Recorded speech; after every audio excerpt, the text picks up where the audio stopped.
Hi, this is the Sankofa Pan-African series. In this episode, we'll be looking at two Nubian kingdoms. We'll take a brief look at Kerma and then also look at Kush.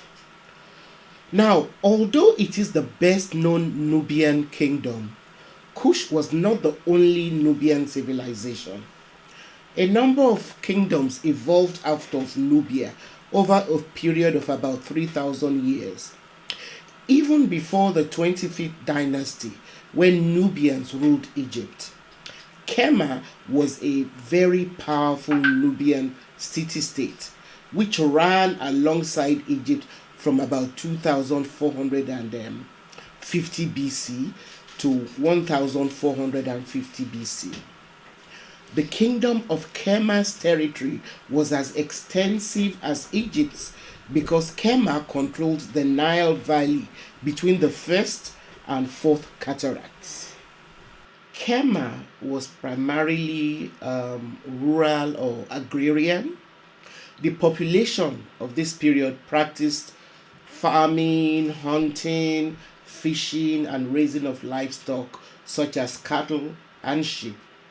They also produced some ceramic and metal goods. So over to Kush.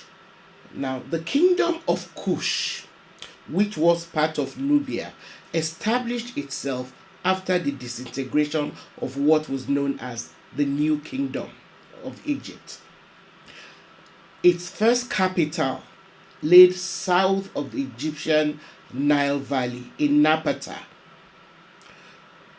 Napata has been located as Karima in northern part of modern-day Sudan.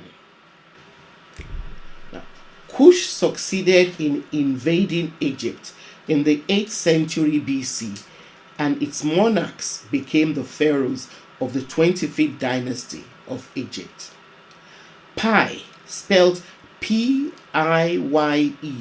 was the first Nubian pharaoh of Egypt's 25th dynasty.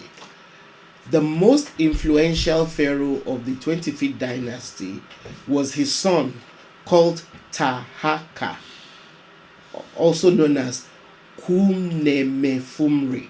So Tahaka was the most influential of the Nubian pharaohs.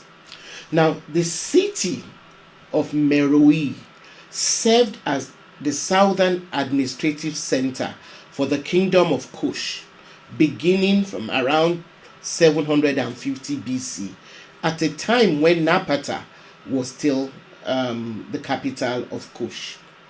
The kingdom of Kush influenced the political and cultural landscape of northeastern Africa for a long time.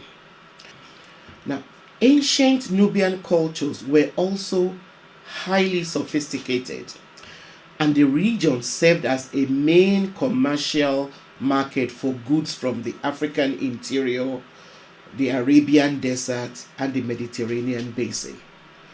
Nubian communities traded in ivory, gold, ebony, and skins of large animals like elephants from the sub-Saharan Africa. They also exported animals such as monkeys, elephants, antelopes, and giraffes across the Mediterranean and the Near East. In exchange, they imported olive oil, incense, timber got from acacia and cedar, and bronze from Arabia, Egypt, the Maghreb, and the Mediterranean basin. Now, Nubian pharaohs adapted the traditional headgear that Egyptian pharaohs used. The headgear that the Egyptian pharaohs used to wear was adapted in order to show their double kingship of Egypt and Kush. The traditional pharaonic headgear worn by Egyptian rulers depicted the uraeus, an artistic figure of the cobra, to symbolize authority over Lower Egypt and the Nile Delta. Some of their headgears also featured a vulture, symbolizing Upper Egypt. Nubian pharaohs who ruled Egypt changed the style of the pharaonic headgear. So their own headgear featured two cobras, symbolizing Egypt and Kush. One of the reasons why the history of this period is complicated is because the Assyrians, who later invaded Egypt, and Egyptians themselves of the late period tried to erase Kushite leadership and the 25th dynasty from history by totally destroying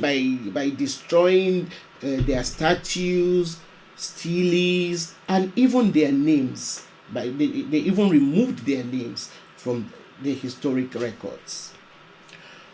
Thanks for being a part of this episode. Don't forget to subscribe if you've not. Like us and feel free to share with your friends. In the next episode, we'll be looking at another Nubian civilization, Meroe.